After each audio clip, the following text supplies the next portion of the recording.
तुर्क वज़ीर दिफा एक सरकारी दौरे पर इस्लामाबाद पहुंच गए। दफ्तर ख़ारजा के एडिशनल सेक्रेटरी सैयद अली गिलानी ने उनका इस्तकबाल किया। तर्जुमान दफ्तर ख़ारजा ने इस दौरे को पाकिस्तान और तुर्की के दरमियान देरीना बरादराना ताल्लुकात और स्ट्रेटेजिक शराकत दारी का मजहर करार दिया। कहा कि दोनों ममालिक के दरमियान दिफाई ताउन, खित्ते में अमन व इस्तेहकाम और दो तरफा ताल्लुकात को मज़ीद मुस्तहकम करने के लिए ये दौरा निहायत अहमियत का हामिल है। तुर्क वज़ीर दिफा एक सरकारी दौरे पर इस्लामाबाद पहुंच गए। दफ्तर ख़ारजा के एडिशनल सेक्रेटरी सैयद अली गिलानी ने उनका इस्तकबाल किया। तर्जुमान दफ्तर ख़ारजा ने इस दौरे को पाकिस्तान और तुर्की के दरमियान देरीना बरादराना ताल्लुकात और स्ट्रेटेजिक शराकत दारी का मजहर करार दिया। कहा कि दोनों ममालिक के दरमियान दिफाई ताउन, खित्ते में अमन व इस्तेहकाम और दो तरफा ताल्लुकात को मज़ीद मुस्तहकम करने के लिए ये दौरा निहायत अहमियत का हामिल है।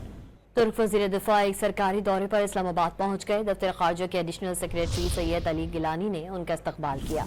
तर्जुमान दफ्तर ख़ारजा ने इस दौरे को पाकिस्तान और तुर्की के दरमियान देरीना बरादराना ताल्लुकात और स्ट्रेटेजिक शराकत दारी का मजहर करार दिया।